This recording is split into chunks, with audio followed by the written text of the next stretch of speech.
Bien, estamos ya grabando. Estimados participantes, muy buenas noches, bienvenidos. Tenemos nuestra sesión de bicameralidad y reforma del Congreso.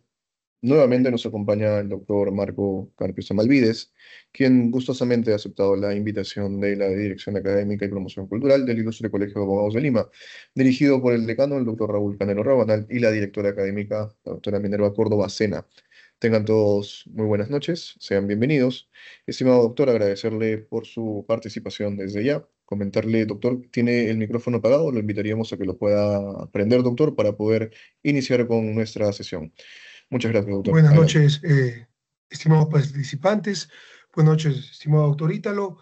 Agradecerles una vez más por su participación en esta tercera sesión que tengo a mi cargo en este interesante diplomado especializado. A continuación, a comenzar a desarrollar esta interesante clase de cara a lo que serán las siguientes elecciones generales de 2026. El lo que me habían asignado para la clase el día de hoy es bicameralidad y reforma del Congreso.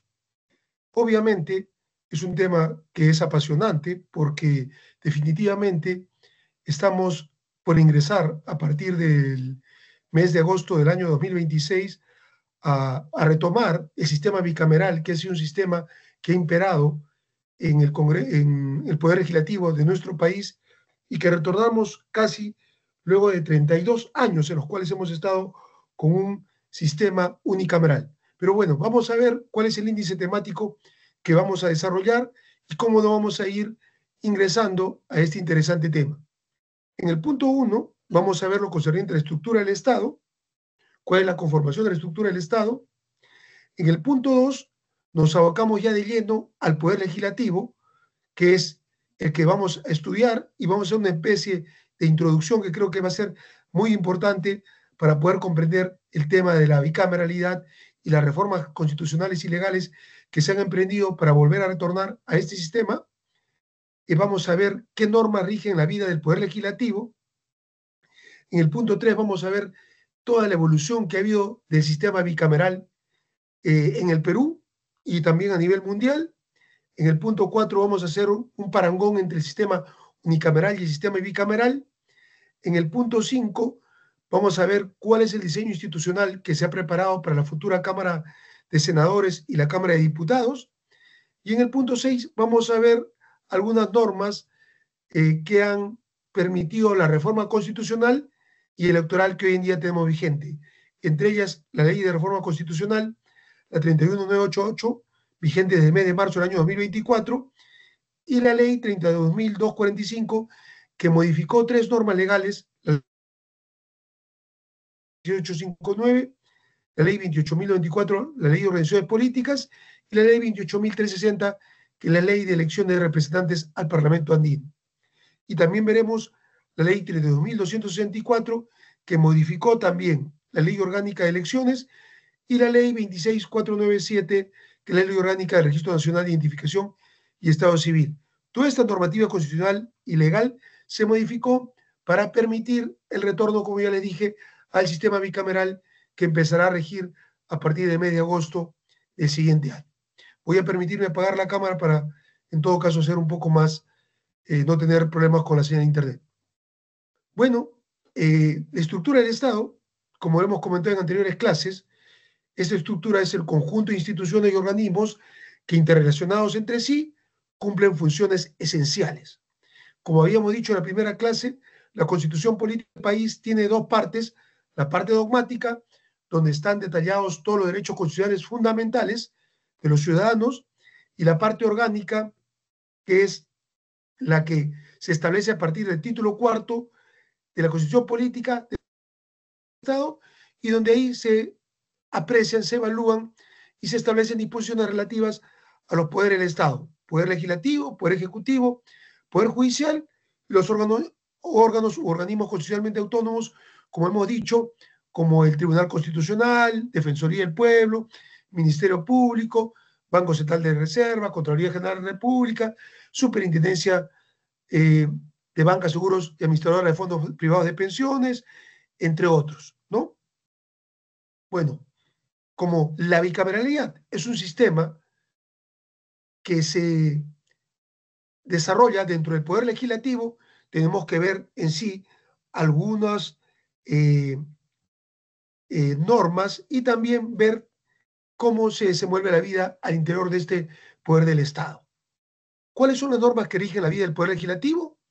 Dos normas esenciales. La Constitución Política, en sus artículos 90 al 109, desarrolla tres capítulos. El primer capítulo, el 1, denominado Poder Legislativo, el capítulo 2, denominado de la Función Legislativa, y el capítulo 3, denominado de la formación y promulgación de las leyes. En estos tres capítulos se desarrolla todo el comportamiento que van a tener los integrantes del Poder Legislativo, o también como se le llama, Congreso de la República. Y la otra norma que tiene rango de ley es el reglamento del Congreso, que en 101 artículos fija funciones del Congreso y de la Comisión Permanente, define la organización y funcionamiento del Congreso, establece los derechos y deberes de los congresistas y regula los...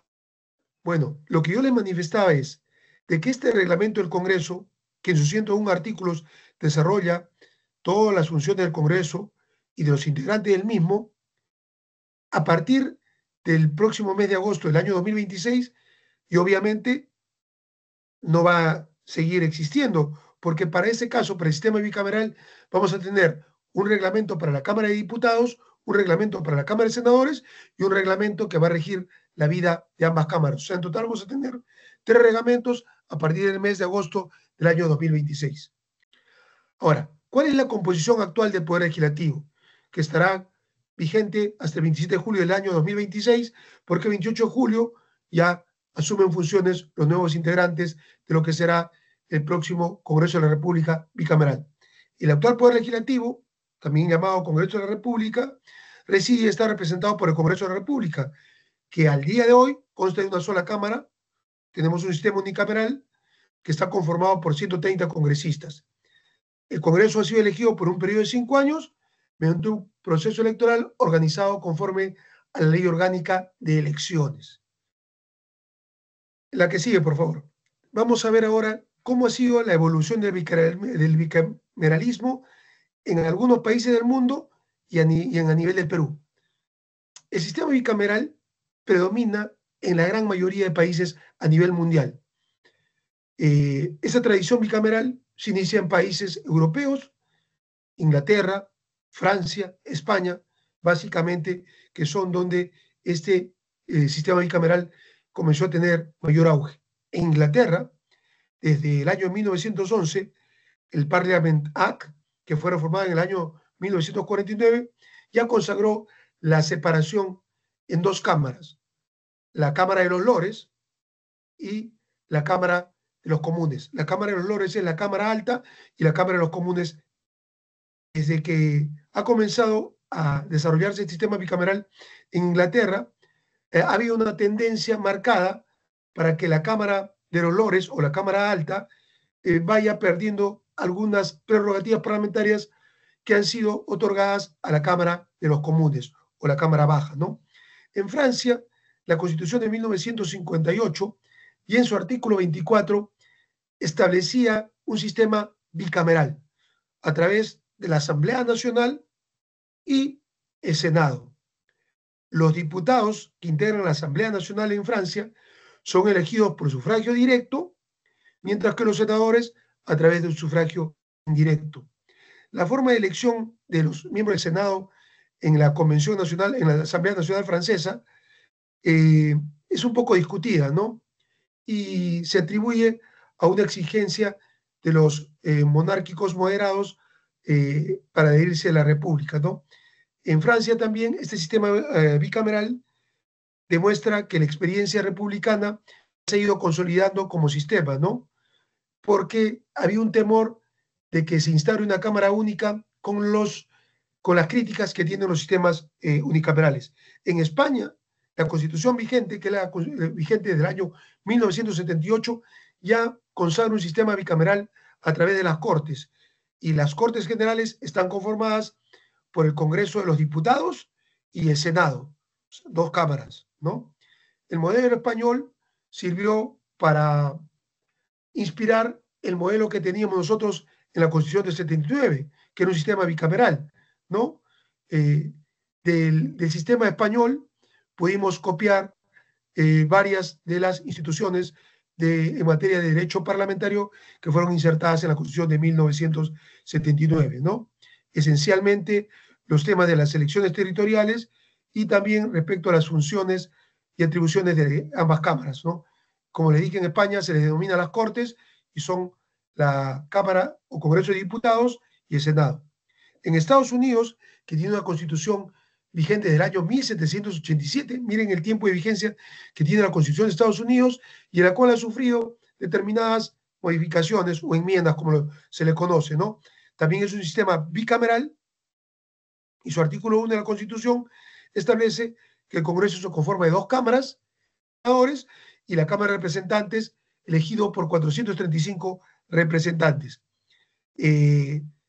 Estados, y la segunda, la Cámara de Representantes, es elegida por todos los electores de los estados se especialicen más sobre determinado tipo de asuntos y tengan determinados tipos de prerrogativas, en perjuicio, en detrimento de la segunda Cámara, que es la Cámara de Diputados, que también están buscando de alguna forma darle algún tipo de especialidad, pero en ningún sitio se ha propuesto la desaparición. Siempre se está manteniendo el sistema bicameral, que es el que predomina a nivel mundial. El sistema unicameral, obviamente, es el que recibe mucho más críticas y tiene más opositores. Se implantó en la Convención Nacional de Francia, ¿no? Durante la Revolución Francesa, cuando uno de los líderes de esta Convención Nacional fue Maximiliano Robespierre, ¿no? Quien fue un abogado, escritor y político francés que se le conocía como el incorruptible y que fue diputado y presidente de la Convención Nacional Francesa en dos oportunidades, ¿no? Él representaba a los jacobinos, ¿no? Y también formaba parte de un comité de salvación pública. ¿En qué tiempo estuvo este sistema unicameral? Estuvo entre los años aproximadamente 1794. Lo que se le criticaba era que era un Congreso muy despótico porque gobernaba muchas veces al margen de la ley y se le denominó a esa época como la época del terror. Respecto a otros países que tienen hasta la fecha el régimen unicameral, tenemos Ecuador, Perú, Panamá. Ecuador fue el primer país que en su constitución de 1984 instituyó la unicameralidad, ¿no? Aunque sus críticos cuestionan que hasta la fecha los resultados han sido negativos, no solo para el tema de la producción legislativa, que no ha sido una producción de calidad, sino también para la estabilidad del régimen político, ¿no? Este modelo unicameral existe también en otros países centroamericanos como Panamá, como les dije, que son bastante pequeños y con poblaciones pequeñas, y por consiguiente el sistema de representación es relativamente proporcional. En el Perú, como todos ustedes saben, en el año 92 fuimos a un proceso eleccionario, elegimos a 80 representantes que conformaron el Congreso Constituyente Democrático, ¿no? Quienes tuvieron no solo el encargo de elaborar la nueva Constitución 3, sino también en ese lapso también desempeñó funciones de un poder legislativo, porque en todo caso comenzó a promulgar determinados tipos de normas. Entonces, eso es lo que se le conoce como Congreso Constituyente derivado, ¿no? Porque también cumple funciones de poder legislativo, a diferencia del poder constituyente originario, que se encarga únicamente de elaborar la Constitución. La que sigue, por favor. ¿Cómo evoluciona el bicameralismo en el Perú? En el Perú, el sistema bicameral ha marcado el derrotero constitucional. Hemos tenido 12 constituciones y de las 12 constituciones, solo en 3 textos constitucionales se intentó inaugurar o cambiar el modelo bicameral por el parlamentario, pero se fracasó en el intento, ¿no? Por ejemplo, la Carta de 1823, en su artículo 51, definió un régimen unicameral y le otorgó atribuciones legislativas exclusivas de la Cámara de Diputados, aunque en la práctica se señala que más sirvió como un Consejo de Estado consultivo. Esta Carta Constitucional de 1823 tuvo aportes valederos, notables, pero su existencia fue efímera porque en el año de 1824, al año siguiente, el Congreso Constituyente le entregó a Libertador Simón Bolívar todo el poder dictatorial, ¿no? Precisamente Bolívar elabora la Constitución Vitalicia de 1826, que en su artículo 27 establecía, ojo, que el Poder Legislativo contaba no solo con dos cámaras, sino con tres cámaras, al igual que la Constitución que implantó Napoleón Bonaparte en Francia, ¿no? En el año 8. ¿Cuáles eran estas cámaras? Los tribunos, los senadores y los censores, aunque en la práctica nunca llegaron a implementarse estas cámaras. La Constitución de 1867, que en la práctica tampoco entró en vigencia, en vigor, fue la única que de manera taxativa estableció una composición unicameral del Congreso. Justo en su artículo 45 precisamente establecía que el Poder Legislativo se ejercía por el Congreso, por una sola Cámara y en la forma que la Constitución establecía. En resumen, como les hemos dicho, de las 12 constituciones que ha tenido el Perú hasta la fecha, ¿no? En la época republicana, 9 optaron por el sistema bicameral y solamente 2, ¿no? Y contando la tercera, que en forma inusual, intentaron adoptar el sistema unicameral, pero sin ningún éxito y obviamente con los resultados que hoy en día conocemos, ¿no? Ahora, es importante lo que yo les comentaba, de que si ustedes hacen una revisión en legislación comparada de países vecinos como Chile, Colombia, ellos tienen sistemas también bicamerales de hace muchos años atrás y obviamente han tenido resultados más satisfactorios que países como Ecuador y nuestro país, propiamente dicho, que optaron por sistemas unicamerales y que en la práctica no hemos tenido los resultados que habíamos previsto inicialmente. Quizás, como en el caso del Perú, en el año 92, cuando fuimos al proceso eleccionario y se eligieron a los 80 constituyentes que conformaron el Congreso Constituyente Democrático, se pudo ver o se pudo saludar que la Constitución vigente del 93 establecía un sistema unicameral integrado inicialmente por 120 congresistas, después se amplió a 130.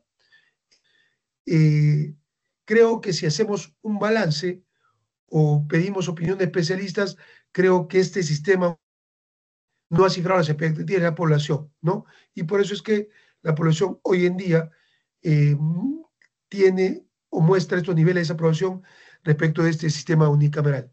Pero vamos, ¿cuáles son, digamos, las diferencias entre un sistema unicameral y un sistema bicameral? El sistema unicameral, como ustedes saben, compuesto por una sola Cámara Legislativa, ¿no? Que tiene todos los poderes legislativos.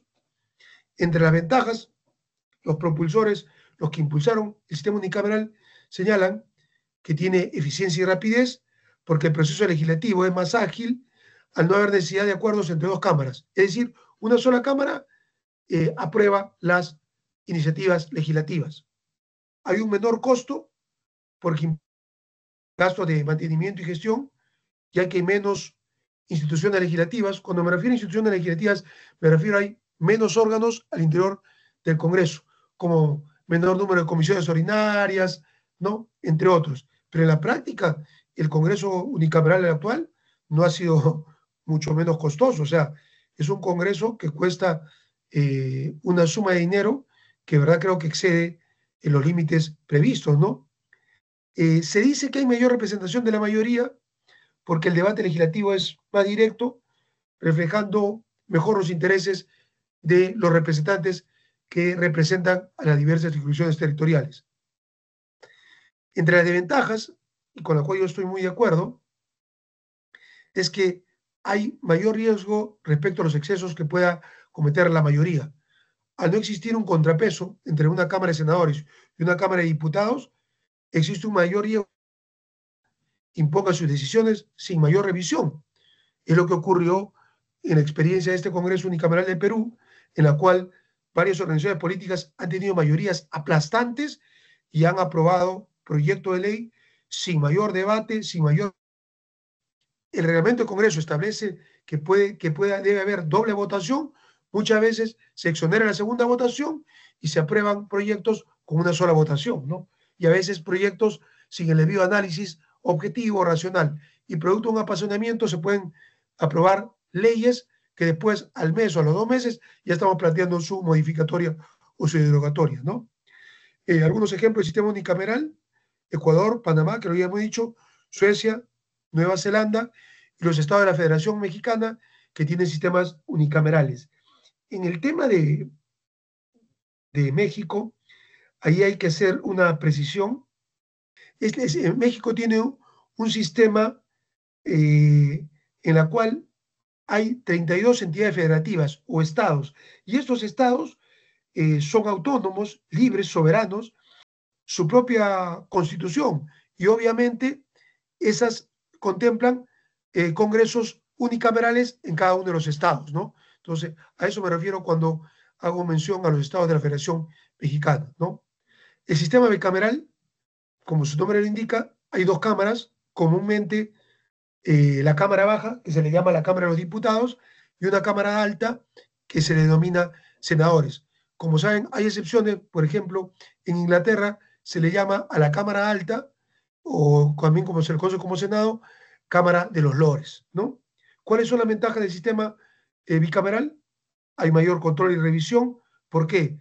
Porque permite un segundo debate más detallado de los proyectos de ley, lo que aumenta la calidad de las proposiciones legislativas y detecta errores. ¿Y a qué me refiero? Que si se presenta una iniciativa legislativa, un proyecto de ley, quien primero lo revisa es la Cámara de Diputados. Y en segundo lugar, quien hace la revisión final es la Cámara de Senadores. O sea, permite un debate más amplio, más exhaustivo, ¿no? Genera mayor estabilidad y seguridad jurídica, porque el proceso deliberativo puede demorar más. Sí, es más lento, pero esta interacción entre la Cámara de Diputados y la Cámara de Senadores nos dota, creo, de mayor seguridad jurídica y evita decisiones apresuradas, producto a veces de apasionamientos políticos, ¿no? En las cuales, sin un mayor debate, se aprueban proyectos de ley que después se convierten en leyes, y ya después estamos, a los 3, 4 meses, estamos quejándonos de esas leyes y estamos planteando inmediatamente, como he dicho hace un momento, su modificación o su derogatoria. Y también fomenta la cooperación y representación, sí, por de distintos intereses, y puede facilitar el control político y la estabilidad del gobierno de turno. Desventajas: hay lentitud en el proceso legislativo, lo que hemos comentado hace un momento, porque al haber un debate en la Cámara de Diputados y luego un debate en la Cámara de Senadores, obviamente la aprobación de normas va a demorar mayor más, ¿no? Y se pueden estancar. Hay posibles discrepancias, evidentemente, porque puede haber que en la Cámara de Diputados tengan un criterio y en la Cámara de Senadores otro criterio respecto a evaluar un mismo problema que se presenta, ¿no? ¿Qué ejemplos de sistemas bicamerales tenemos eh, a nivel de Sudamérica? Argentina, Brasil, Chile, Colombia, que les comenté, Estados Unidos, España, son algunos países que tienen sistemas bicamerales. En Europa también, Francia, ¿no? Inglaterra, entre otros. La que sigue, doctor. Diseño institucional del Senado y la Cámara de Diputados. A ver, ¿cómo es el diseño institucional del Senado y la Cámara de Diputados? ¿No? En el caso de que el sistema que se está diseñando para el Perú, el diseño institucional del Senado y la Cámara de Diputados en el Perú se va a basar en un sistema bicameral. Ambas cámaras van a ser los órganos del poder legislativo, y estos órganos van a compartir facultades legislativas, aunque con roles completamente distintos. La Cámara de Senadores va a tener cómo se van a elegir, vamos a ver qué funciones va a cumplir el Senado y qué funciones va a cumplir la Cámara de Diputados, ¿no? ¿Y en qué se va a enfocar esta Cámara de Senadores? Se va a enfocar en la revisión de las leyes que originariamente apruebe la Cámara de Diputados, a juzgar el accionar de los altos funcionarios del Estado, y también va a elegir a altos funcionarios del Estado. Como vamos a ver más adelante, a qué funcionarios le va a corresponder elegir a la Cámara de Senadores. La Cámara de Diputados, obviamente, va a tener un mayor número de miembros, ¿no? Va a tener 130, el mismo número que tiene el actual Congreso de la República, político respecto al Ejecutivo. Ahora bien, el sistema bicameral, lo que hemos venido diciendo, entre los propulsores de este sistema y de las ventajas que tiene. Como dijimos, ¿qué es lo que busca el sistema bicameral? Que al haber la existencia de dos cámaras, se busca equilibrar el poder. Que a diferencia de un sistema unicameral en el cual una sola cámara que tenga una mayoría abrumadora o avasalladora comete una serie de excesos. Entonces el sistema bicameral busca equilibrar el poder entre ambas cámaras y evitar los excesos, ¿no? Aunque algunos expertos sugieren que ambas cámaras no deberían tener las mismas facultades legislativas. Hubo una corriente que estuvo en algún momento planteando ello, pero en la mayoría de países de sistemas bicamerales ambas tienen facultades legislativas, tanto en el caso de los diputados para presentar y aprobar proyecto de ley y en el caso de los senadores para revisar los proyectos de ley que han sido aprobados por la Cámara de Diputados. ¿Qué nos permite? La Cámara de Senadores actúa, como dijimos, como una instancia de revisión de las leyes aprobadas por la Cámara de Diputados, ¿no? Y la Cámara de Diputados ejerce el control político sobre el poder ejecutivo. ¿Y a qué me refiero cuando digo ejerce el control político? Realiza la interpelación de ministros de Estado, el voto de censura, la estación de preguntas, entre otras instituciones del derecho parlamentario. La representación, la Cámara de Diputados representa a los parlamentos, lo que permite una mayor cercanía con las necesidades de cada región, mientras que el Senado representa a nivel nacional, ¿no? La elección de las autoridades, el Senado participa en la elección de algunas autoridades clave, ¿no? Como dijimos, esto es altos funcionarios del Estado, lo que le otorga un rol importante en la gestión pública. Por ejemplo, ¿qué va a poder elegir el Senado? Que más adelante lo vamos a ver. Por ejemplo, va a elegir a, a los miembros del directorio del poder del Banco Central de Reserva. El Banco Central de Reserva se conforma un directorio de 7 miembros.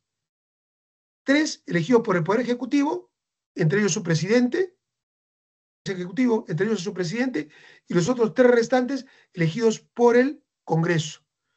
Y en este caso, en el próximo Congreso, ¿quién va a elegir? Va a ser el Senado. Como estuvimos viendo, la Cámara de Senadores va a ser integrada por 60 senadores elegidos por voto popular. Más adelante les voy a aprender unos cuadritos de cómo es el proceso de elección. Pero de estos 60 senadores, ojo, 33 senadores van a ser elegidos por distrito único y 27 senadores elegidos por distrito múltiple. Más adelante lo vamos a detallar cómo va a ser el proceso de elección. La Cámara de Senadores, como dijimos, revisará leyes aprobadas por la Cámara de Diputados para hacer el juicio político a los altos funcionarios del Estado, lo que se llama los procesos de acusación constitucional, va a elegir a altas autoridades o altos funcionarios del Estado, como los magistrados del Tribunal Constitucional, Contralor General de la República y otros altos funcionarios del Estado. Y participa, lo que les había comentado, en el nombramiento de 3 miembros del directorio del Banco Central de Reserva. La Cámara de Diputados, como dijimos, compuesta por 130 diputados, elegidos por voto popular, son elegidos por distrito electoral múltiple, acorde al número de electores que tenga cada circunscripción territorial. El territorio de la República está dividido en 27 circunscripciones territoriales, ¿no? Cada circunscripción territorial va a tener el mismo número de representantes que tuvieron para elegir a los actuales congresistas. ¿De qué se encarga la Cámara de Diputados? Elaborar leyes, control político del Poder Ejecutivo y ejercer la labor de representación de los departamentos del país. Así como actualmente los congresistas viajan una semana al mes a provincias para desarrollar o cumplir con la labor de representación, así lo va a hacer la Cámara de Diputados, quienes son los que van a estar en estrecho contacto ante los órganos competentes. Reforma constitucional y electoral. Vamos a ver todas las reformas que se han hecho a la Constitución política vigente y también reformas que se han hecho en la legislación sobre la materia. ¿A qué me refiero? A la Ley Orgánica de Elecciones, Ley de Organizaciones Políticas y otras leyes que también se han tenido que modificar para adecuar al sistema bicameral. La primera, la Ley de Reforma Constitucional 31.988, el 20 de marzo del 2024. Esta Ley de Reforma Constitucional modificó 53 artículos de la Constitución. Ahí están los artículos que han sido modificados. De estos 53 artículos, 18 artículos están relacionados con el capítulo 1 del título 4 de la estructura del Estado, correspondiente al Poder Legislativo, al capítulo 2 correspondiente a la función legislativa del Congreso de la República y al capítulo 3 de la formación y promulgación de las leyes. Como ustedes saben, a partir del 28 de julio de 2026, o sea, prácticamente ya agosto del siguiente año, se instala el nuevo Congreso de la República, que será bicameral, 130 diputados y 60 senadores elegidos por un periodo de 5 años. Bueno, el primer artículo de la Constitución Política que se reformó fue el artículo 90.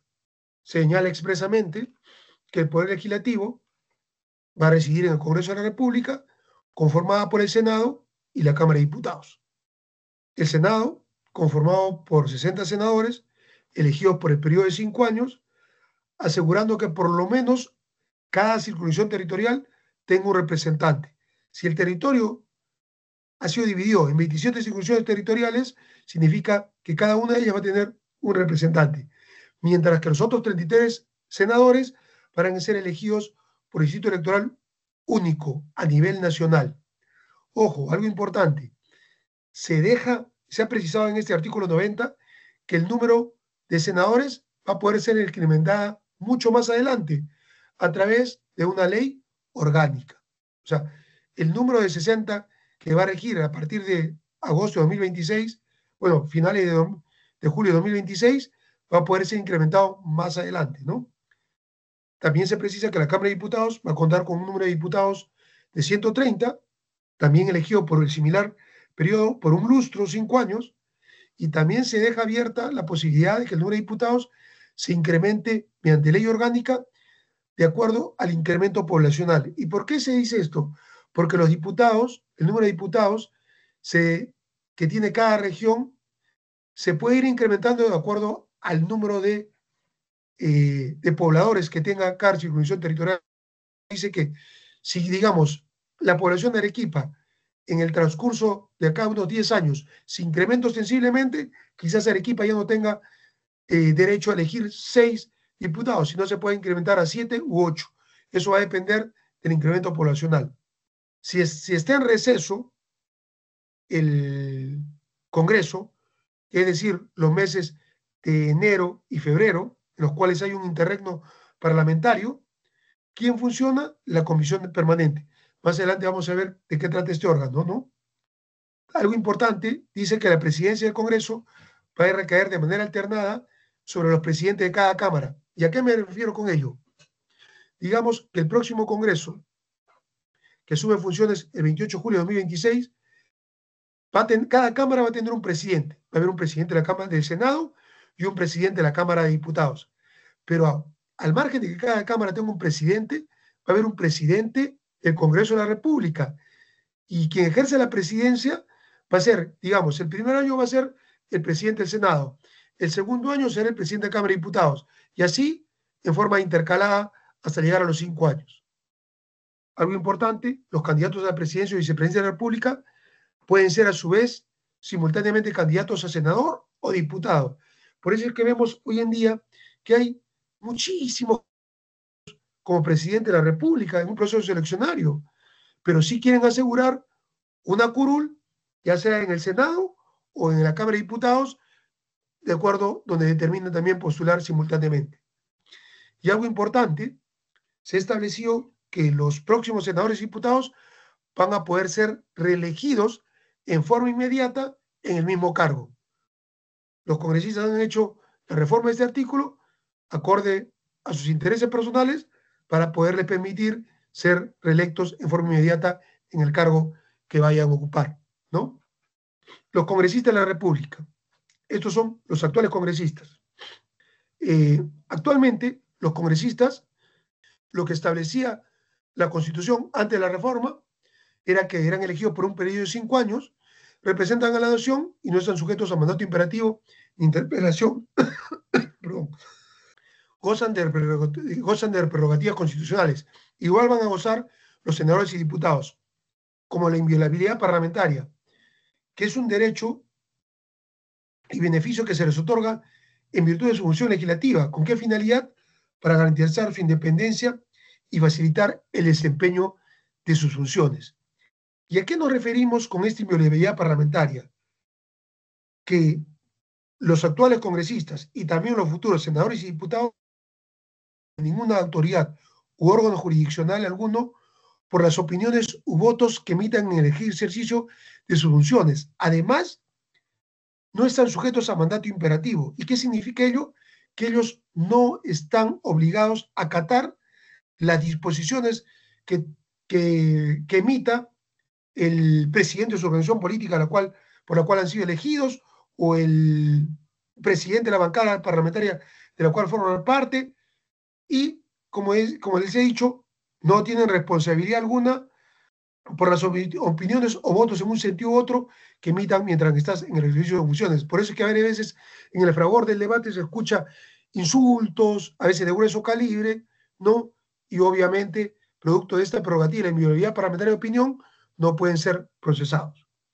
La inmunidad parlamentaria de arresto y de proceso, que impedía que sean procesados y presos sin previa autorización del Congreso o de la Comisión Permanente, desde que eran elegidos hasta un mes después de haberse cesados en sus funciones, ya fue eliminada con la ley 31.100 de febrero de 2021, que prescribía que, que el procesamiento por delitos comunes durante su mandato es de competencia de la Corte Suprema de Justicia.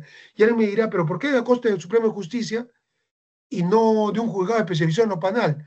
Por su condición de alto funcionario del Estado, por la Corte Suprema de Justicia. Y en el caso de la comisión de delitos que hayan cometido antes de que sean electos, como congresistas, como senadores y diputados, en ese caso sí los puede juzgar un juez penal ordinario, ¿no?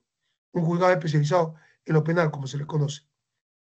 Requisitos para ser electo congresista de la República.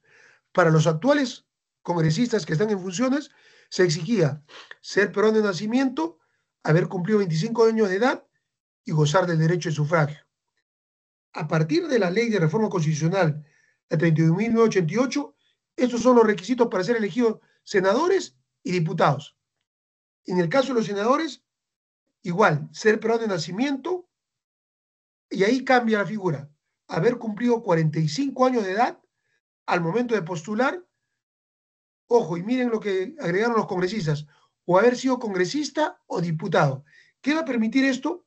Que actuales congresistas, como la señora Barbarán, u otros que tienen menos de 45 años, puedan ser electos senadores en virtud de esta disposición, porque señala haber cumplido 45 años o en su defecto haber sido congresista o diputado, con lo cual ellos tienen expedito su derecho de que a pesar de no cumplir con la edad de 45 años, puedan ser electos en virtud de la modificatoria de este artículo.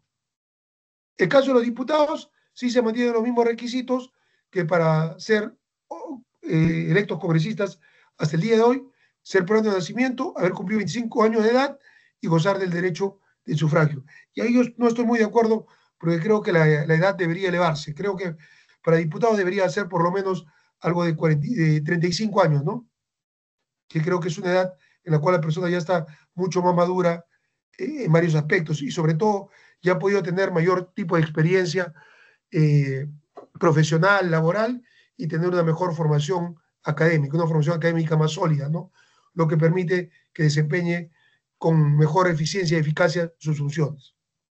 ¿Cuáles son las funciones del actual Congreso de la República? ¿Qué funciones tiene? La función legislativa, ¿no?, prevista en el artículo 4 del reglamento, que comprende el debate y aprobación de reformas de la Constitución, leyes y resoluciones legislativas, así como su interpretación, modificación y derogación. Y también comprende el debate y aprobación de modificaciones al reglamento. El Congreso de la República actual debate y aprueba leyes y resoluciones legislativas. Y alguien me preguntará, ¿y resoluciones legislativas a qué se refiere? Son normas que emite el Congreso en 4 casos puntuales. 1, para autorizar la salida del presidente fuera del país, al reglamento. 3, para ratificar o denunciar tratados internacionales, para otorgar pensiones de gracia. ¿Y a qué me refiero cuando otorgar pensiones de gracia? Ustedes han visto que hay personas que en el ámbito cultural, artístico, han contribuido, han hecho notables aportes al país. Y ya en las finales de su vida, o cuando ya están en calidad de adultos mayores, a veces tienen serios problemas económicos para poder subsistir. Entonces, el Estado le otorga una pensión de gracia que le permita cubrir sus necesidades mínimas. Entonces, ¿a través de qué norma se aprueba? A través de una resolución legislativa, ¿no? Entonces, se otorga la pensión de gracia a través de una resolución legislativa. Y también, para conceder prórroga del estado de sitio, ustedes saben que en los estados los regímenes de excepción que establece la Constitución, hay estado de emergencia y estado de sitio. Cuando hay que prorrogar el estado de sitio en caso de guerras, ¿no? ¿Quién autoriza la prórroga del estado de sitio, en la cual se suprimen derechos constitucionales fundamentales? El Congreso, a través de una resolución legislativa. También se puede permitir el ingreso de tropas extranjeras, ¿no? A través de una resolución legislativa. Ahora, la función de control político comprende la investidura del Consejo de Ministros, el debate, la realización de actos e investigaciones y aprobación de acuerdos sobre la conducta política del gobierno. Cuando me refiero a la investidura del Consejo de Ministros, cuando se nombra a un nuevo gabinete, dentro de los 30 días posteriores a su nombramiento, el presidente del nuevo Consejo de Ministros o el gabinete se tiene que presentar ante el Congreso para exponer. El Congreso debate si le otorga o no el voto de investidura, ¿no? Perdón, doctor, todavía no he concluido con la diapositiva anterior. A eso se refiere el voto de investidura. También comprende acto de la administración y autoridades del Estado, el ejercicio de la delegación de facultades legislativas, el dictado de decreto de urgencia y fiscalización sobre uso y disposición de bienes y recursos públicos. Ojo, si el Poder Ejecutivo quiere legislar sobre determinada materia, llámese, quiere hacer modificaciones al Código Penal para elevar las penas para los delitos que cometen los funcionarios públicos, no puede promulgar decretos legislativos, tiene que pedirle autorización al Congreso para que le dé facultades para poder legislar sobre determinada materia. También esta función de control político comprende el cumplimiento del mensaje anual del presidente de la República al Congreso y la figura del antijuicio político, y cuidar que la Constitución política y leyes se cumplan y disponer su responsabilidad a quienes la infringen, ¿no? Otra función especial del actual Congreso comprende la asignación o ratificación de altos funcionarios, como el Contralor General de la República, Defensor del Pueblo, miembro del Tribunal Constitucional, presidente del Banco Central de Reserva, al resto de miembros del directorio del Banco Central de Reserva, con la mayoría absoluta de sus miembros, y ratificar a otros altos funcionarios del Estado. Y la función de representación, que comprende el estrecho y permanente contacto con la ciudadanía para conocer las demandas insatisfechas y procesarlas ante los órganos competentes. ¿Hasta este momento hay alguna interrogante? ¿Alguien tiene alguna pregunta que formular respecto a los temas que venimos desarrollando? ¿Todo está claro? ¿No hay ninguna duda? Bueno, al parecer no hay ninguna duda, doctor.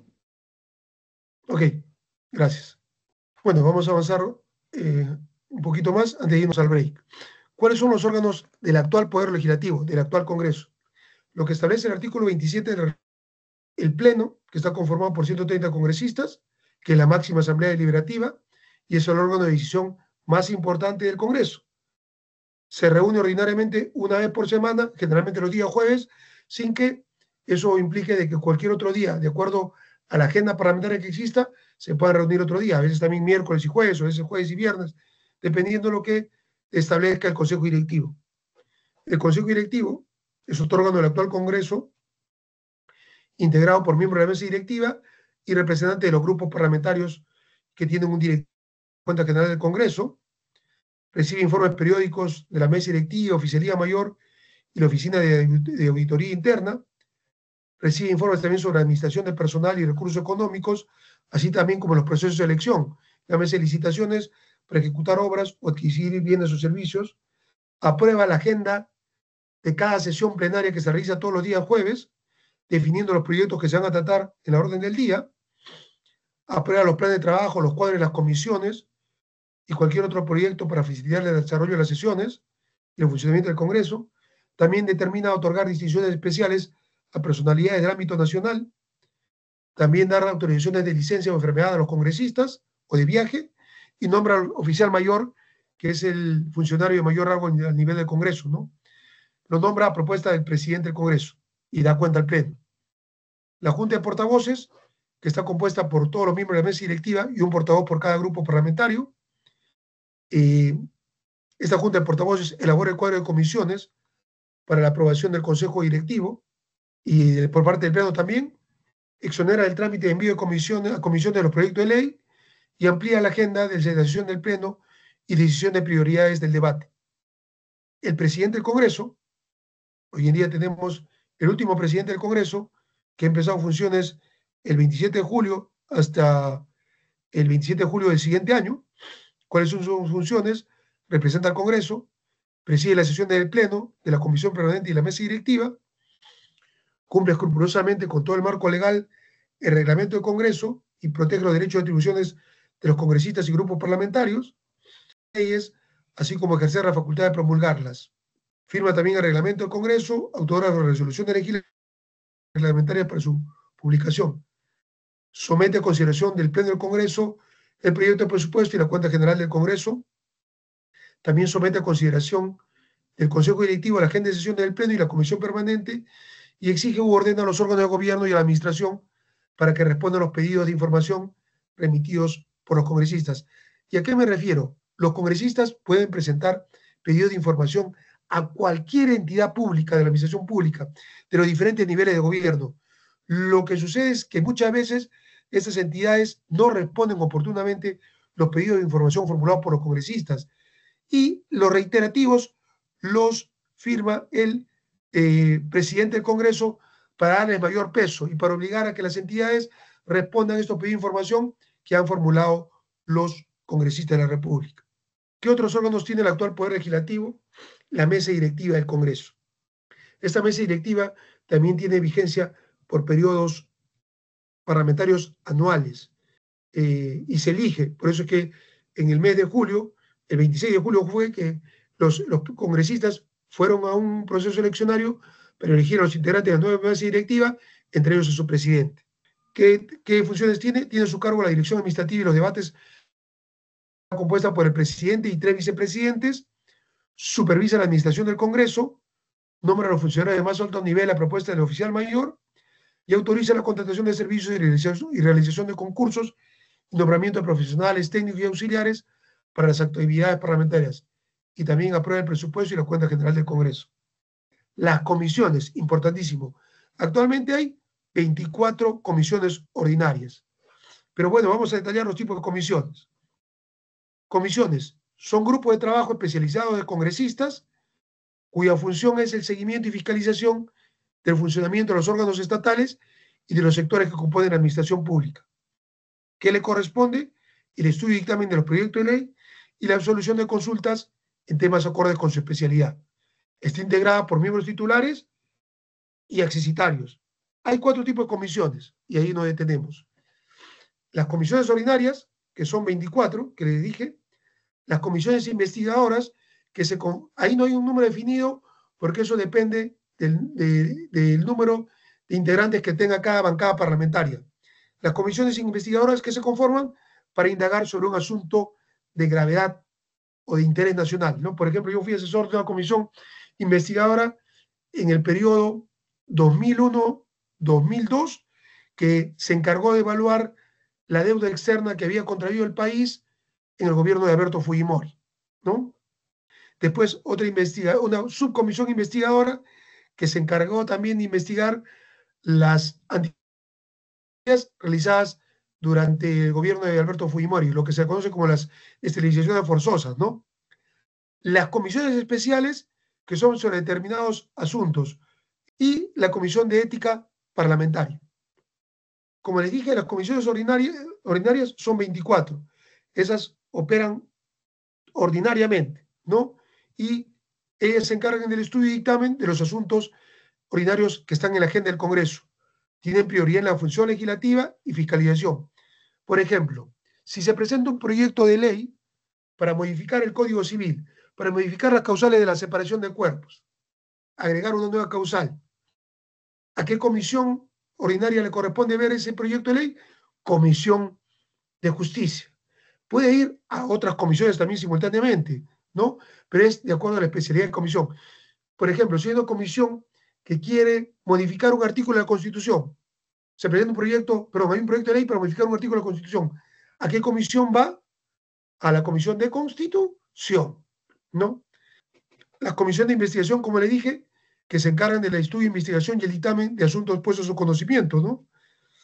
Incluso estas comisiones investigadoras tienen varias prerrogativas, incluso pueden ser facultadas para levantar el secreto bancario, la reserva tributaria y de las comunicaciones, que le dije, para ver determinado tipo de asuntos. Yo también pertenecía a una que se encargó de elaborar el texto único ordenado de las leyes 19.990 y 25.30 sobre regímenes previsionales, ¿no? O también comisiones especiales con fines protocolares. Por ejemplo, cuando el presidente de la República va el 28 de julio a dar su mensaje a la nación, hay una comisión especial que va a Palacio de Gobierno para invitarlo a que vaya a dar su mensaje a la nación. Esa es una comisión especial, ¿no?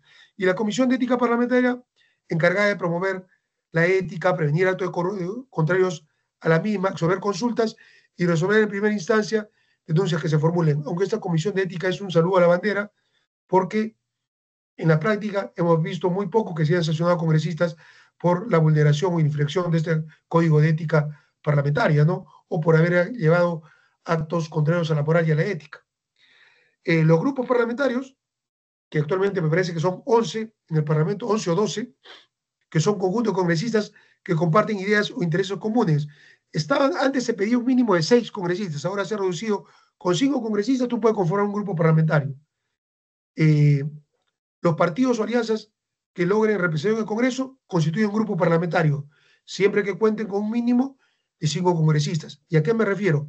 ¿Qué pasa si el partido Unidad Nacional solamente logró colocar a tres congresistas, ¿no? No tiene el número mínimo para constituir un grupo parlamentario, que es 5. En todo caso, esos congresistas tendrán que unirse con otros congresistas para superar el número de 5 y poder conformar un grupo parlamentario, ¿no? Si no logran el número de 5, se les considera un grupo parlamentario especial que solo tienen como facultad presentar proyecto de ley. Cada grupo parlamentario se registra en la oficialía mayor y tiene su reglamento interno, ¿no? 14 grupos parlamentarios, perdón, me había equivocado. Y los grupos parlamentarios tienen derecho a contar con personal, recursos y ambientes para desarrollar sus funciones. Es decir, tienen un número de personas que trabajan para ese grupo parlamentario. Asesores, personal administrativo, secretarias auxiliares. Aquí nos detenemos, creo que nos vamos a un break y retornamos en unos, doctorita, ¿no es 15 minutos o 20 minutos que tenemos de break?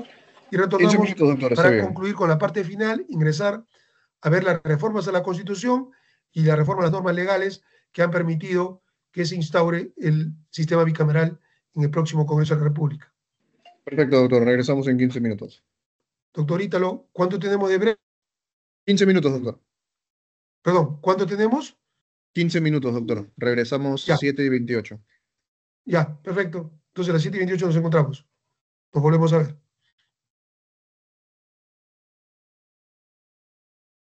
Bueno, retomamos la clase y ingresamos a la parte final y vamos a ver ahora la Comisión Permanente del Congreso que habíamos señalado que es ese órgano que opera durante el receso parlamentario. Y ahí es importante precisar, el Congreso tiene un periodo anual de sesiones. Este periodo anual de sesiones tiene 2 legislaturas ordinarias.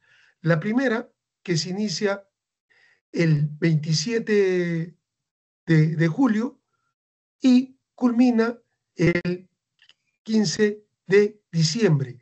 Y la segunda, que se inicia el 1 de marzo y culmina el 15 de junio. Pero eso no implica que estas legislaturas puedan ampliarse o extenderse, como habitualmente se hace, teniendo presente si hay una voluminosa agenda parlamentaria que amerita que se reúna el Pleno del Congreso y las comisiones para debatir y aprobar proyectos de ley trascendentales, ¿no?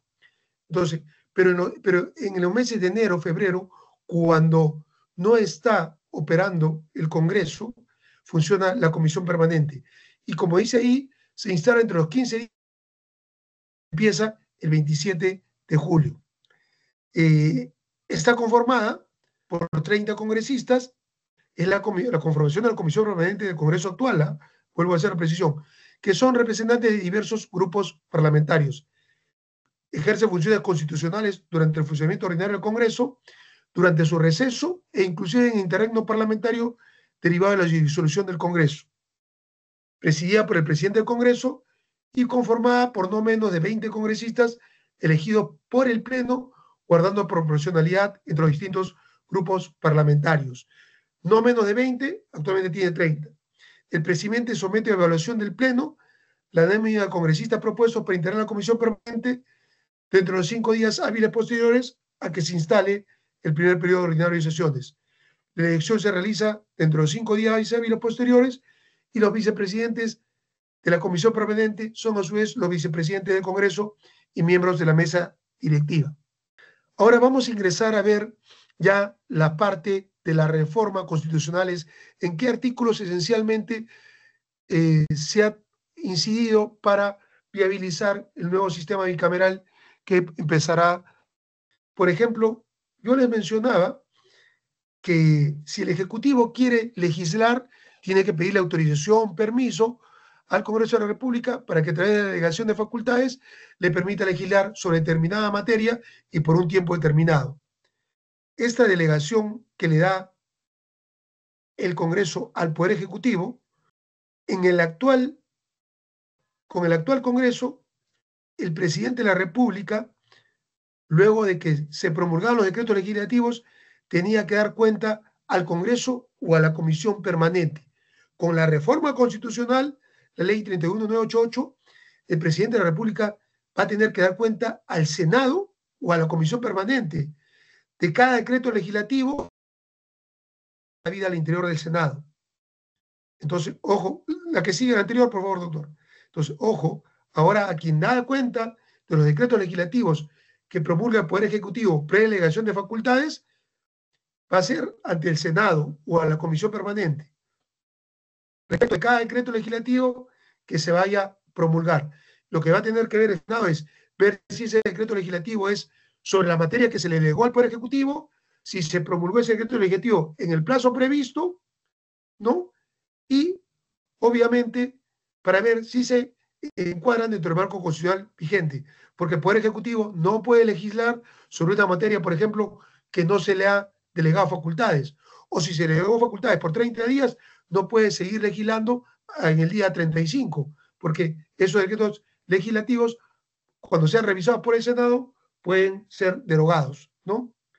También el Ejecutivo puede dictar medidas extraordinarias a través de decretos de urgencia en materia económica y financiera. Y con el actual Congreso, a este Congreso le tenía que dar cuenta de los decretos de urgencia en materia económica y financiera que dictara. Pero a partir de la ley de reforma constitucional, a quien va a tener que dar cuenta el Poder Ejecutivo de los decretos de urgencia que emita, con fuerza de ley, va a ser al Senado. Y el Senado va a evaluar estos decretos de urgencia y puede plantear su modificatoria o su derogatoria. O sea, la facultad que tenía el actual Congreso, en el próximo Congreso bicameral, la va a ejercer el Senado, la Cámara de Senadores, quien va a tener esta función de control respecto a los actos del Poder Ejecutivo. Ahora, ¿qué atribuciones tiene el actual Congreso de la República? Y después haremos el parangón con las atribuciones que va a tener el Congreso, con las atribuciones que va a tener y con la Cámara de Diputados. Actualmente, el Congreso, ¿qué atribuciones tiene? Dar leyes y resoluciones legislativas, que ya mencionábamos en qué casos se promulgan las resoluciones legislativas, así como interpretarlas, modificarlas o derogar las existentes. Velar por el respeto a la Constitución, efectiva la responsabilidad de los infractores. Aprobar los tratados, aprobar el presupuesto y la cuenta general de la República, autorizar empréstitos, que son endeudamientos, ¿no?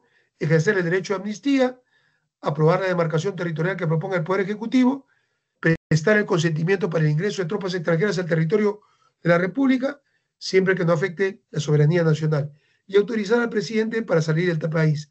Esas son las funciones que actualmente desarrolla o desempeña el Poder Legislativo a través del Congreso de la República.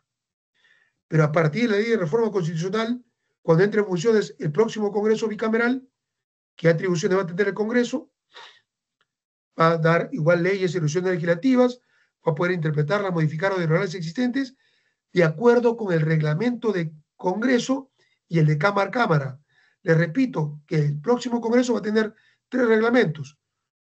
La Cámara de Senadores va a tener su reglamento, la Cámara de Diputados también va a poder velar por el respeto a la Constitución y de las leyes y hacer efectiva la responsabilidad de los infractores.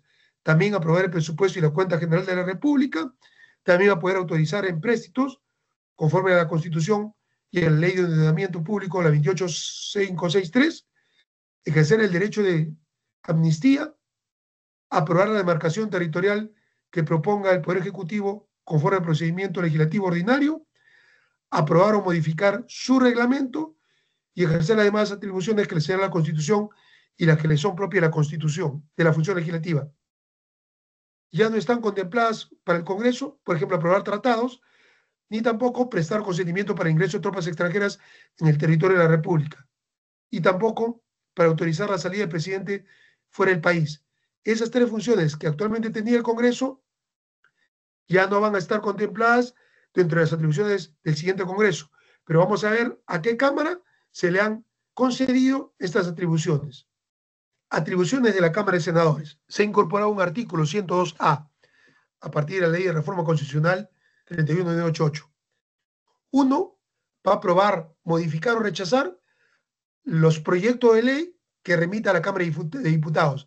Es decir, en una primera instancia, la Cámara de Diputados aprueba un proyecto de ley, pero una vez que lo aprueba la Cámara de Diputados, lo deriva a la Cámara de Senadores para que la Cámara de Senadores, si desea, lo aprueba tal como se lo ha remitido a la Cámara de Diputados, lo puede modificar o incluso lo puede senadores, no estoy de acuerdo con la propuesta de ley remitida por la Cámara de Diputados y quedó ahí el proyecto de ley. Ya no tiene algún trámite para seguir. Va a elegir al defensor del pueblo con el voto de los 2/3 del número legal de sus miembros y, de ser el caso, también removerlo por falta grave del defensor del pueblo con igual votación. ¿No? Va a poder designar al Contralor General de la República y también removerlo por falta grave. Va a poder elegir el Senado a los magistrados del Tribunal Constitucional con el voto de los 2/3 del número legal de senadores. Va a poder elegir, lo que le dije yo, a 3 directores del Banco Central de Reserva y ratificar la designación del presidente del Banco Central de Reserva con la mayoría absoluta del número legal de sus miembros y removerlo por falta grave con igual votación. Va a poder ratificar al superintendente de Banca, Seguros y administrador de fondos privados de pensiones, también el Senado. Va a autorizar al presidente de la República a salir del país. La función que le correspondía al actual Congreso, hoy en día la va a tener la Cámara de Senadores. También va a tener, prestar su consentimiento para el ingreso de tropas extranjeras en el territorio de la República. Ha sido pasada, ahora el Senado. Va a poder revisar los decretos de urgencia dictados por el presidente de la República durante el interregno parlamentario y proceder a su modificación. Va a poder también revisar los decretos legislativos, decretos de urgencia tratados y decretar los regímenes de excepción, que son 2, estado de emergencia y estado de sitio. Va a aprobar los tratados señalados en el artículo 56 de la Constitución antes de que sean ratificados por el presidente de la República y también de ejercer otras atribuciones que le señala la Constitución y que son propias de su función. Entonces, miren todas las funciones que se le han, todas las atribuciones que se le han conferido al Senado a partir de la Ley de Reforma Constitucional. Atribuciones de la Cámara de Diputados. Se incorporó también un artículo, el 102B, que también precisa cuáles son las atribuciones que va a tener la Cámara de Diputados. Son menores que las del Senado, ¿no? Pero importantes también. Aprobar las propuestas normativas a ser remitidas al Senado conforme a su reglamento. Les repito, se va a presentar un proyecto de ley a la primera Cámara que va a ir es a la Cámara de Diputados, quien tendrá que debatirlo y, en su caso, o lo rechaza o lo aprueba. Si lo aprueba, este proyecto de ley lo deriva, como dijimos, a la Cámara de Senadores para que lo revise y también lo apruebe, lo modifique o lo rechace. Ojo importante, va a poder interpelar y censurar a los ministros de Estado, ejercer esta función de control político. La anterior, por favor, doctor Ítalo. Va a poder ejercer esta función de control político el, el Senado, ¿no? O sea, eso es sumamente importante porque esa función que antes le correspondía al Congreso la va a poder ejercer la Cámara de Diputados, que es sumamente importante. La anterior, no sé si me están siguiendo con... No, es la anterior todavía. Es la relacionada con las atribuciones ahí. Como le dijimos, va a poder interpelar y censurar a los ministros de Estado, ejercer la función de control político. También puede otorgar o rehusar la confianza planteada por iniciativa ministerial. ¿Y a qué me refiero con la cuestión de confianza o el voto de investidura? Es cuando un nuevo gabinete asume funciones y dentro de los 30 días se presenta, ahora se va a presentar, antes se presentaba al Congreso en pleno, ahora se presenta a la Cámara de Diputados para que luego su exposición, la Cámara de Diputados le otorgue la confianza o se la rechace. Formar comisiones investigadoras sobre cualquier asunto de interés público. Inicia esas investigaciones, esas indagaciones. Y ejerce también las demás atribuciones que se le señalan en la Constitución y las que le son propias de su función. Esas serían las atribuciones de la Cámara de Diputados. La relación del Poder Legislativo y el Poder Ejecutivo. Habíamos comentado que dentro de los 30 días de que asumía funciones, el nuevo presidente del Consejo de Ministros y su gabinete concurrían al Pleno del Congreso, todos los ministros, para exponer y debatir la política general del gobierno y las principales medidas que requería su gestión. Luego de la exposición, plantea la cuestión de confianza y si el Congreso no está reunido, o sea, ¿a qué me refiero con el Congreso? De enero del siguiente año, o perdón, del año 2027, cuando esté en funciones el nuevo Congreso.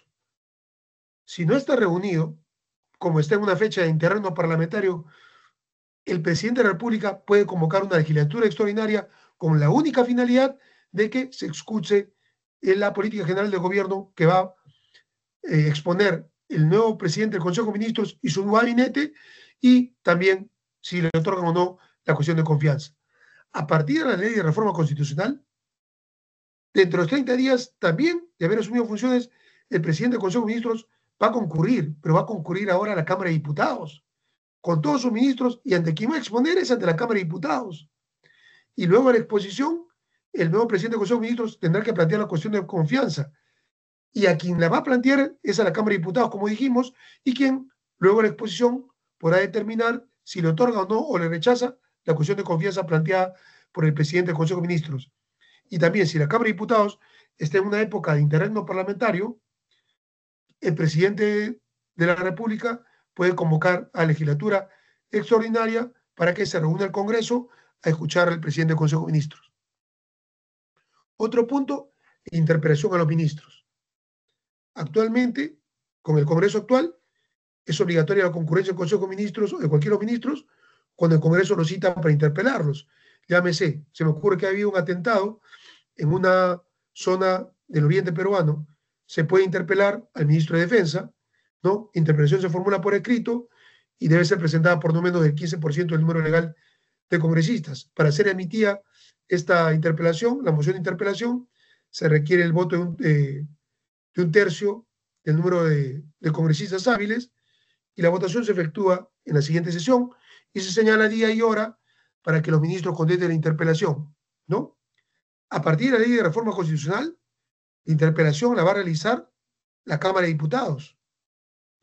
Para presentar el pedido de interpelación, también se hace por escrito y con el voto del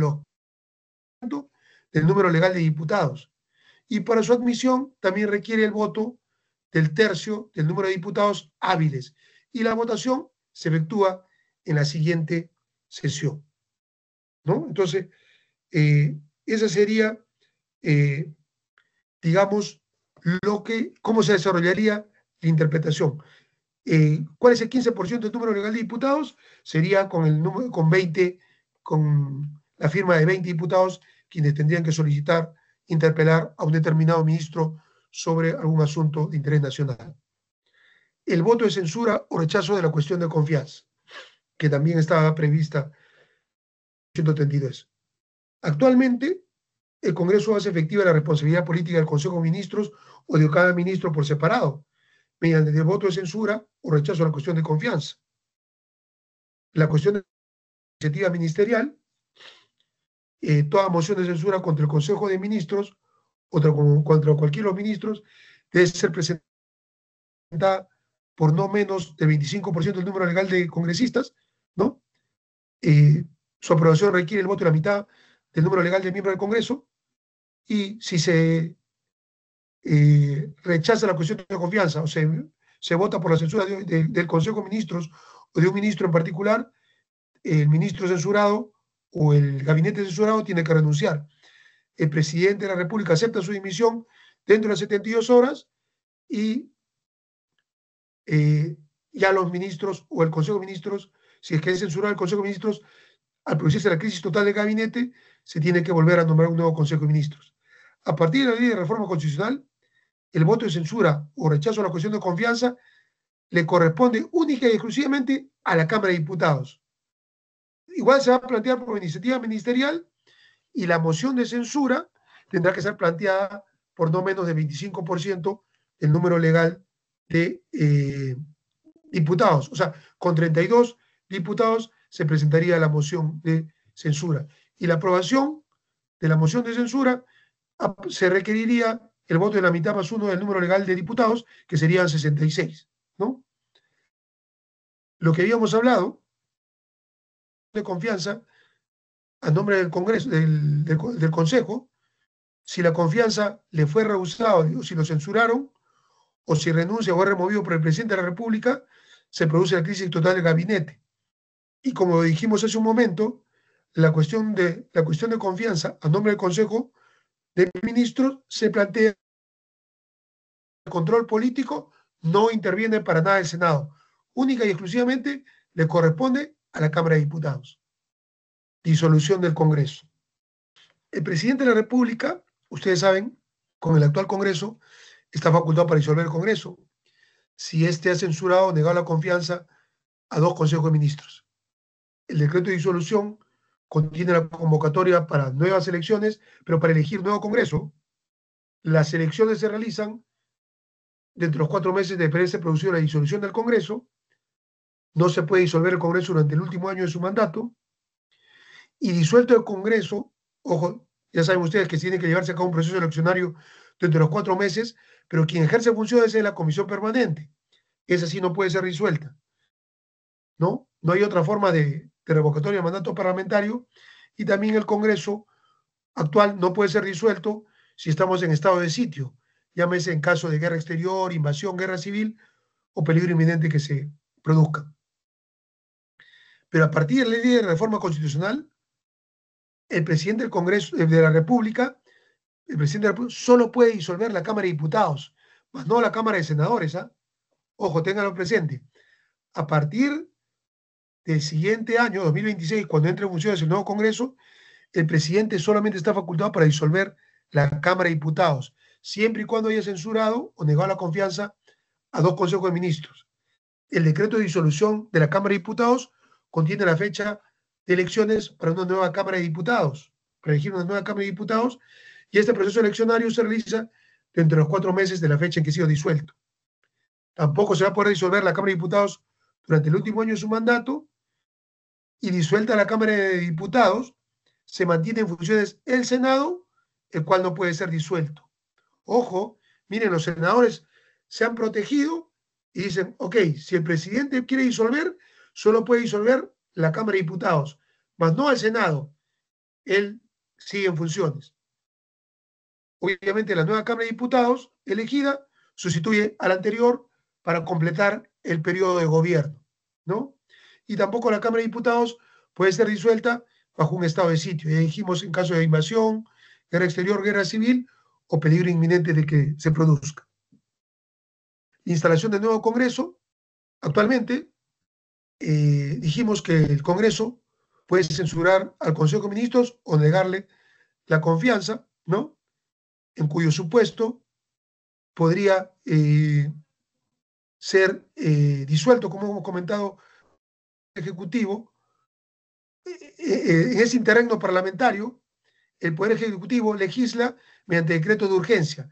Y de estos decretos de urgencia tiene que darle cuenta a la Comisión Permanente para que los examine y los eleve al Pleno del Congreso. Eso es con el Congreso actual. Pero a partir de la ley de reforma constitucional, la que va a censurar o negar confianza a un ministro por separado o al Consejo de Ministros es la Cámara de Diputados. Y eso ya lo vimos. Y si es que se produce eso, se mantiene en funciones el Senado, pero quien va a seguir legislando es el Poder Ejecutivo a través de decreto de urgencia sobre normas que permitan el normal funcionamiento del Estado o materias vinculadas con la política general del gobierno. Pero ¿y a quién va a dar cuenta de estos decretos de urgencia? Al Senado. Entonces queda en claro qué atribuciones está teniendo, va a tener en el futuro la Cámara de Diputados y la Cámara de Senadores. La que sigue, doctor Ítalo, por favor. Restitución de facultades del Congreso disuelto. ¿Qué pasaría? Ya dijimos, si se disuelve el actual Congreso, hay un plazo para llevar a cabo el proceso electoral, para elegir al nuevo Congreso. Pero ¿qué pasaría si pasa el plazo de 4 meses y no se producen las elecciones? En ese supuesto, el Congreso disuelto, el actual, se reúne de pleno derecho, recorre sus facultades y destituye al Consejo de Ministros. Ojo, a partir de la ley de reforma constitucional, ¿qué pasaría? Ya dijimos que solamente puede ser disuelta la Cámara de Diputados. El Senado se mantiene en funciones. Pero ¿qué pasaría si en el lapso de 4 meses no se convoca el proceso electoral para elegir a los nuevos diputados, a los 130 nuevos diputados? En ese supuesto, la Cámara de Diputados disuelta se reúne de pleno derecho y recobra sus facultades. O sea, se vuelve a reunir la Cámara de Diputados y como no se han llevado a cabo elecciones en los 4 meses previstos, destituye inmediatamente al Consejo de Ministros, porque el Poder Ejecutivo es quien debió llevar a cabo el proceso eleccionario para elegir a los nuevos integrantes de la Cámara de Diputados. Y una precisión, ninguno de los miembros del Consejo de Ministros que ha sido disuelto por la Cámara de Diputados, que reasumió funciones, puede ser nombrado nuevamente ministro durante el resto del periodo presidencial. Vamos a ver ya, para ir terminando, cuáles son las normas legales que se han promulgado para poder adecuarse al sistema bicameral. La ley 32.245 modificó 3 leyes para adecuar la normativa electoral al proceso de elecciones del Congreso bicameral. En ese sentido, se han modificado 15 artículos de la Ley Orgánica de Elecciones, la 26859, ahí están los artículos que han sido modificados. Se han modificado 2 artículos de la Ley 28.094, que es la Ley de Organizaciones Políticas, o también conocida Ley de Partidos Políticos. Se han modificado 3 artículos de la Ley 28.360, que es la ley para elegir a los representantes ante el Parlamento andino, es decir, a los 5 parlamentarios andinos. Esas 3 leyes han sido modificadas para adecuar, como les dije, la normativa en materia electoral al proceso de elecciones para elegir al siguiente Congreso bicameral. ¿Qué reformas se han efectuado a la Ley Orgánica de Elecciones? Por ejemplo, se han modificado algunos artículos para señalar que la elección para senadores y diputados del nuevo Congreso de la República se realizará conjuntamente con las elecciones para presidente y vicepresidente de la República. Bueno, ahí solamente se ha intentado adecuar la norma, porque igual los últimos congresistas que hemos elegido también los elegimos dentro del proceso de elecciones generales. Se ha establecido que para acceder al procedimiento de distribución de escaños en la Cámara de Diputados, unas políticas tienen que alcanzar al menos el 5% del número legal de miembros y al menos el 5% de los votos válidos a nivel nacional para cada Cámara. Que los miembros del Congreso de la República serán elegidos mediante sufragio directo, secreto y obligatorio. El Senado estará compuesto por un mínimo de 60 senadores, elegidos por un periodo de 5 años. La elección de los senadores se realizará por distrito electoral múltiple, aplicando el sistema mayoritario en 27 circunscripciones electorales, es decir, se va a elegir un senador por cada departamento y además uno por Lima provincias, uno por la provincia constitucional del Callao y uno por los peruanos residentes en el extranjero. Se asigna un escaño a cada circunscripción electoral, con excepción de Lima Metropolitana, a la que se le va a asignar 4 escaños aplicando el sistema de elección proporcional. La elección de los senadores será por distrito electoral múltiple, siendo de aplicación el voto preferencial opcional. Y los miembros restantes del Senado, los otros electoral único, aplicando el sistema de representación proporcional y también aplicando el doble voto preferencial opcional. Perdón, doctor, tenemos una pregunta en el chat, si me permite. Verbalmente sería mucho más interesante. A ver, lo que señala aquí es de no convocar elección entre los 4 meses, cesaría el gabinete. No, lo que señalo es que en el supuesto de que la Cámara de Diputados censure o niegue la confianza a 2 gabinetes, el presidente de la República está facultado para disolverla. El Senado permanecería en funciones y se tendría que convocar a un proceso eleccionario de entre los 4 meses a partir de la fecha en que ha sido disuelta la Cámara de Diputados. Si es que la Cámara de Diputados no ha sido disuelta, perdón, no, si es que no se llevó a cabo el proceso de elecciones para elegir a los nuevos 130 diputados, ahí la Cámara de Diputados que ha sido disuelta reasume funciones y destituye al gabinete. Eso es lo que yo me he referido, ¿no? Ahora bien, entre las reformas a la ley orgánica de elecciones, también tenemos que la Cámara de Diputados estará conformada por un número de 130 diputados, igual elegidos por un periodo de 5 años. La elección de los diputados es por distrito electoral múltiple, aplicando el sistema de representación proporcional en 27 circunscripciones electorales, una por cada departamento, uno por Lima provincias, una por la provincia constitucional del Callao y una por los peruanos residentes en el extranjero. El Jurado Nacional de Elecciones asignará a cada circunscripción electoral un escaño y el resto de escaños lo distribuye en forma proporcional de acuerdo al número de electores que va a tener cada circunscripción territorial, con excepción de los peruanos residentes en el exterior, a los cuales se les va a asignar 2 escaños en la Cámara de Diputados. Se aplicará el doble voto preferencial opcional, excepto en los distritos electorales en donde solamente tengan derecho a un diputado. Ahí obviamente no puedes ejercer el voto preferencial, ¿no? Porque hay un solo voto preferencial opcional. Para cada elección, el Jurado Nacional de Elecciones, ante la convocatoria del proceso electoral, tiene que fijar el número total de representantes ante el Congreso de la República a razón de un diputado por cada 160.000 electores y el doble de electores por cada senador. Ojo, cada distrito electoral tiene que tener un diputado por cada 160.000 electores y un senador por cada 320.000 electores.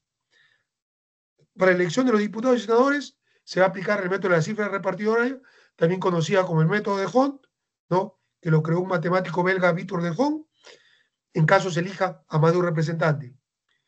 El presidente de la República, como dijimos, está facultado para disolver la Cámara de Diputados si está censurado o negado su confianza a 2 consejos de ministros. Y el decreto de disolución de la Cámara de Diputados contiene la convocatoria extraordinaria a proceso electoral para elegir a 130 nuevos diputados, los que completan el periodo de elección de la Cámara disuelta. Es decir, ¿qué pasa si se disuelve la Cámara de Diputados en el segundo año del mandato? Se me ocurre el 2020 completar el periodo restante que le falta a esa Cámara que fue disuelta. El próximo periodo inicia 2026 hasta el 2030, entonces la nueva Cámara de Diputados elegida tendrá que completar ese periodo que es del mandato de la Cámara de Diputados disuelta, ¿no? ¿Qué otras modificaciones? los candidatos a la presidencia o a la vicepresidencia de la República pueden simultáneamente integrar la lista de candidatos al Senado o la Cámara de Diputados. Para ser senador se requiere ser peruano de nacimiento, lo que dijimos, haber cumplido 45 años realmente de la postulación, o haber sido congresista o diputado, gozar de derecho de sufragio y estar inscrito en la RENIEC. Y para diputado se requiere ser peruano de nacimiento, haber cumplido 25 años realmente de la postulación. Esto ya lo hemos visto, pero son las reformas que se han hecho a la ley orgánica de elecciones a partir de la modificación de diversos artículos que se han hecho. La ley 32.264, la ley que modifica la ley orgánica de elecciones y modifica la ley orgánica del Registro Nacional de Identificación y Estado Civil. Incorpora una 19ª disposición a la ley orgánica de elecciones y establece que, culminadas las elecciones primarias, la designación de candidaturas se realiza hasta la fecha 109 y 115 de la ley. Ojo, las elecciones primarias que se van a llevar a cabo tienen que ser realizadas 110 días calendario antes de la fecha de las elecciones. Si mal no recuerdo, es el último domingo del mes de noviembre. Lo que dice, las elecciones primarias se realizarán el último domingo del mes de noviembre de 2025. La modalidad de elección de los delegados se realiza el día de elecciones primarias mediante la elección de candidaturas por parte de los delegados, que se realizará 7 días calendario con posterioridad. Ahí me detengo un momentito. Cuando las organizaciones políticas vayan a elecciones primarias para elegir a sus representantes, a presidente, vicepresidente, diputados, senadores y candidatos a parlamentarios andinos, en el año 2024 se promulgó, perdón, en el año 2019 se promulgó una norma legal para instaurar las PASO, que eran las primarias abiertas, simultáneas y obligatorias, que permitía una participación de la ciudadanía para elegir a sus representantes. Y habían 3 formas de elegir: por afiliados y ciudadanos no afiliados que estaban previamente inscritas en una organización política, solamente por afiliados y por delegados. Sin embargo, este Congreso promulgó la ley 30.996 y eliminó la PASO, y ahora solo ha dejado a las primarias, y hoy en día quienes van a elegir a sus representantes ante los órganos que mencionó van a ser los delegados. O sea, ya no va a participar la población en pleno para elegir a sus representantes, y eso es lo que me preocupa, porque las PASO permitían una participación más directa de la ciudadanía para elegir a sus representantes. Hoy en día, con la eliminación y supresión de las PASO, hemos dado marcha atrás y en vez de avanzar, hemos retrocedido, ¿no? La solicitud de inscripción de las alianzas procedía hasta 120 días calendario previos a la fecha límite para que las alianzas electorales logren su inscripción, vence 90 días antes de la fecha de las elecciones primarias, ¿no? La fecha límite para que las organizaciones políticas informen sobre la modalidad de elección que la van a realizar a través de delegados, vence también 90 días antes de las elecciones primarias, y en ese plazo las organizaciones políticas informan a la OMPE en el ámbito nacional o regional cómo van a participar los delegados y el número de delegados que va a elegir cada circunscripción electoral. También las inscripciones de candidaturas para elecciones primarias se realiza 30 días calendario antes de la fecha de la elección primaria, y las organizaciones políticas tienen un plazo de los 60 días posteriores a la fecha límite de la convocatoria de elecciones generales para solicitar la inscripción de la modificación de su normativa interna ante el registro de organizaciones políticas. Y finalmente tenemos la resolución 053-2025 del Jurado Nacional de Elecciones, que recién ha sido promulgada el 3 de febrero de este año. Establece la distribución de los escaños para elección de candidatos al Senado y a la Cámara de Diputados en las elecciones generales de 2026. Como dijimos, tratándose del Senado, se hace una primera distribución, 30 escaños para ser elegidos por instituto electoral múltiple. Se otorga un escaño a cada circunscripción electoral o a cada distrito electoral. Son 27 distritos electorales, pero son 26 distritos electorales. No, 27, dentro de ellos Lima Metropolitana. Con eso son 27.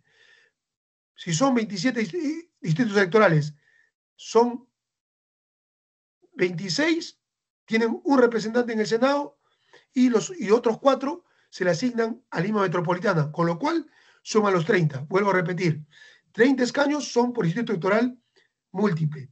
Se le otorga por lo menos un escaño, un senador para cada distrito electoral a nivel nacional.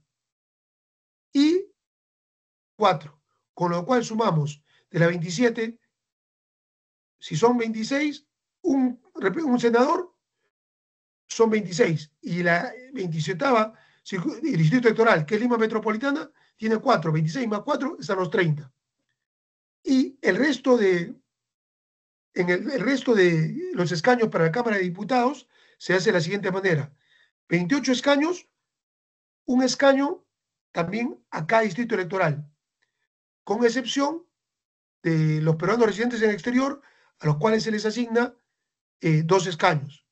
Los otros 102 escaños de la Cámara de Diputados se distribuyen de manera proporcional acorde al número de electores que hay en el resto de circunscripciones electorales. El cálculo de la asignación proporcional de escaños entre las circunscripciones electorales se realiza teniendo como base la última actualización trimestral del padrón electoral realizado por la RENIEC y remitido al Jurado Nacional de Elecciones. Vamos a ver ahora los cuadros, que está un poco más didáctico para que ustedes entiendan. La que sigue, por favor, doctor Ítalo. Ahí está, por ejemplo, los escaños para el Senado. Ahí están las 27 circunscripciones electorales o distritos electorales. Cada una de ellas va a tener un senador, con excepción de Lima Metropolitana, que tiene 4. Esos se eligen por distrito electoral múltiple.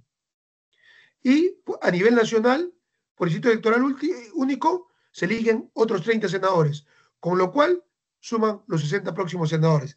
Es decir, en el caso, digamos, que yo soy un ciudadano de Arequipa, yo voy a tener que ir a elegir un senador por mi región, por mi departamento de Arequipa, y el otro por distrito electoral único. Entonces, esa es la forma como vamos a elegir a los próximos senadores. 30 por distrito electoral múltiple, 30 por distrito electoral único. La que sigue, por favor. La de diputados, vamos a ver ahora. Escaños para la Cámara de Diputados. Los escaños distribuidos directamente también tenemos ahí uno por cada distrito electoral o circunscripción territorial, con excepción de Lima, que tiene 2. Sumamos, son 128. Es decir, no puede haber un distrito electoral que no tenga cuando mínimo un representante, porque esos son distribuidos directamente, uno por cada distrito electoral, con excepción de Lima Metropolitana, que tiene 2. Recuerden que en el caso de senadores, Lima Metropolitana tiene 4. Y los otros 102 diputados, elegidos de acuerdo al número de electores que tiene cada circunscripción electoral o cada distrito electoral, están distribuidos de la siguiente manera. Bueno, Amazonas tiene 1, Ancash 4, Apurímac 1, Arequipa 5, pero hay que sumarlos y al final nos da el total de escaños, ¿no? Entonces, Amazonas tiene un escaño distribuido directamente, más 1 distribuido por el número de electores que tiene, son 2. Ancash tiene un escaño distribuido directamente, más 4 distribuido por el número de electores, tiene 5. Arequipa tiene un escaño distribuido directo. Arequipa suma en total 6. Vuelvo a repetir que este número de integrantes de la Cámara de Diputados y la Cámara de Senadores puede incrementarse a través de ley orgánica, como establece el artículo 90 de la Constitución, que ha sido reformado, de acuerdo, dice, al número de electores que pueda tener cada distrito electoral. Para años posteriores, seguir incrementando el número de miembros de la Cámara de Diputados y Senadores de acuerdo al número de población. Con esto culminaríamos la clase del día de hoy y quedo expedito para las preguntas que tuvieron. Una duda, un interrogante que no ha quedado muy clara, volvemos a la diapositiva y volvemos a repetir si es que no quedó claro. Espero que haya satisfecho la expectativa de ustedes y quedo llano a las interrogantes que tengan bien formular. Muchas gracias, doctor. Estamos aperturando la ronda de preguntas. Amigos, si es que tienen alguna consulta, podemos aprovechar este espacio para realizarlas. Bien, al parecer no hay consultas, doctor. Debemos entender que todo ha quedado claro. Sí, doctor. De mi parte, buenas noches ante todo. Buenas noches, doctor Ítalo. De mi parte, solo comentar que su exposición ha sido muy clara, doctor, preciso, bien puntualizado con sus temas y la verdad que da gusto Perdón, poder doctor, escuchar y no lo copio, poder... señor participante, claramente. ¿Podría volver a formular su pregunta o emitir su comentario? No, la verdad, doctor, no sé si me escuchan. Ah, ya. Doctor Ítalo, cuando está, buenas noches, doctor Marco, buenas noches. No, mi comentario era en el sentido de que eh, muy clara su exposición. Excelente disertación, doctor, de su parte. La verdad que da gusto estar en su clase y muy preciso en los comentarios que usted hace.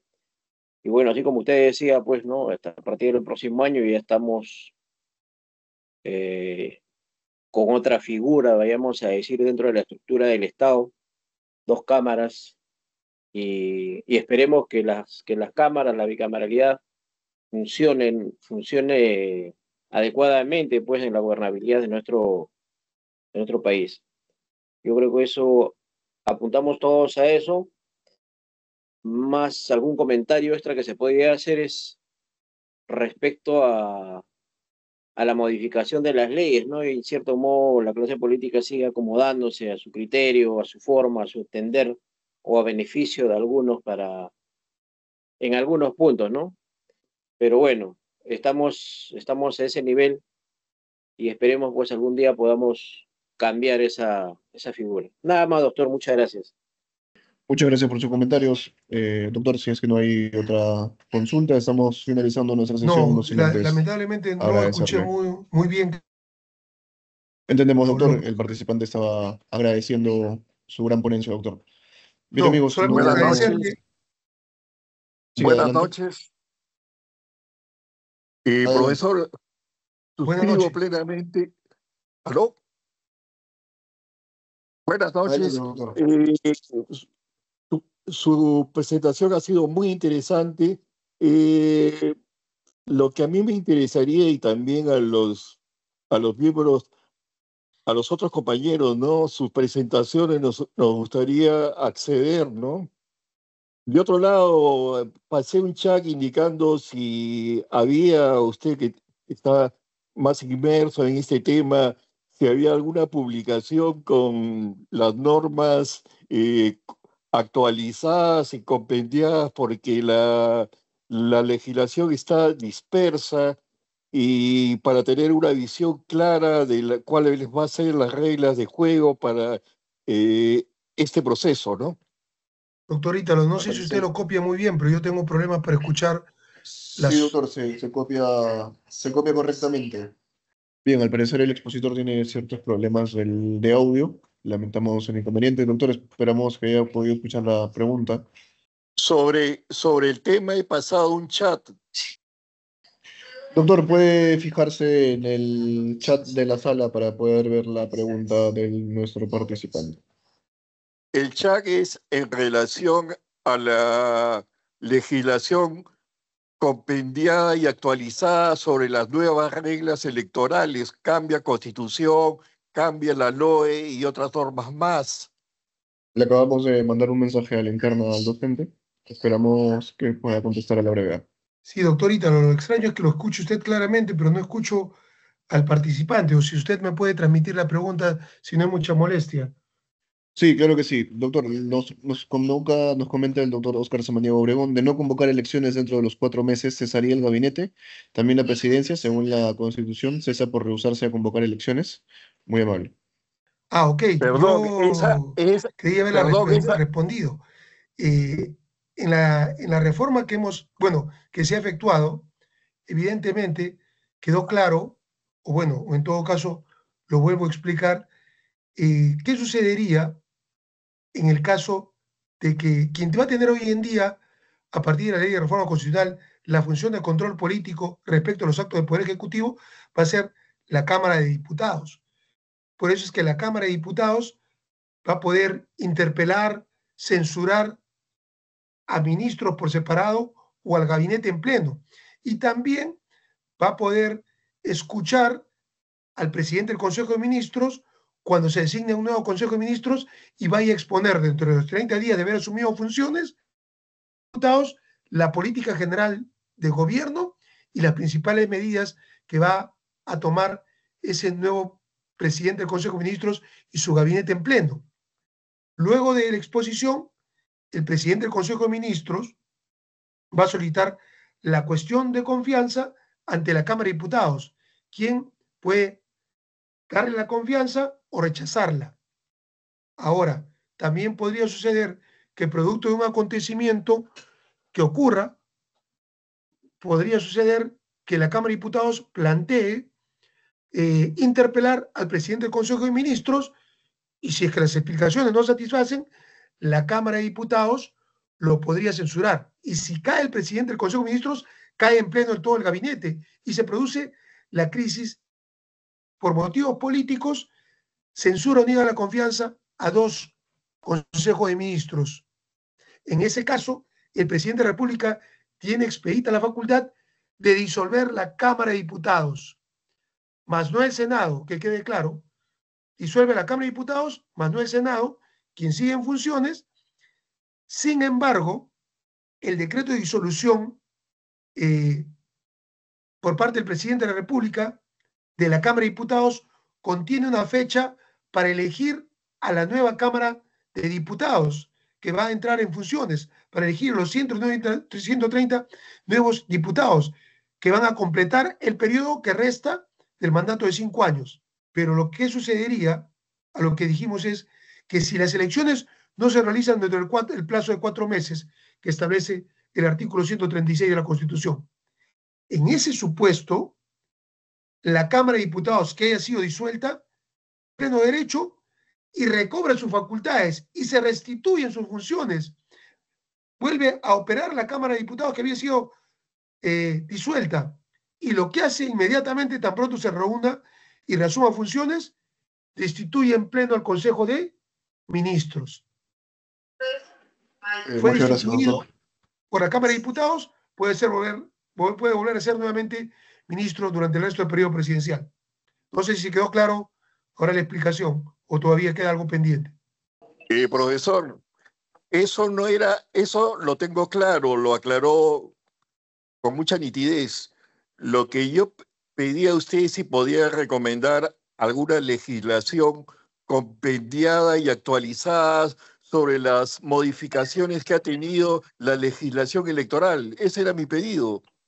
Entiendo. Doctor, nos están comentando si es que puede recomendar legislación electoral cuando son temas modificaciones. Perdón, doctor, ahorita, si puedo recomendar, ¿qué me dice? Legislación electoral compendiada, doctor, sobre las últimas modificaciones. En todo caso, yo voy a pasarles, se lo voy a pasar, doctor Ítalo, un brochure que tengo, que ya estoy culminando sobre todas las modificaciones, toda la reforma constitucional que se ha realizado para poder viabilizar la instauración del nuevo sistema bicameral y todas las reformas que se han realizado en una línea de tiempo desde que se aprobó en el Congreso la Ley de Reforma Constitucional, la 31988, que está vigente desde marzo de 2024, y todas las normas sucesivas. Y creo que eso le va a servir de mucha ayuda para que ustedes puedan ahondar sobre el tema, ¿no? Y también Claro que sí, he visto unos artículos que me parece que también los tengo, de Víctor García Toma, sobre el proceso de instauración del nuevo sistema bicameral en el próximo Congreso de la República.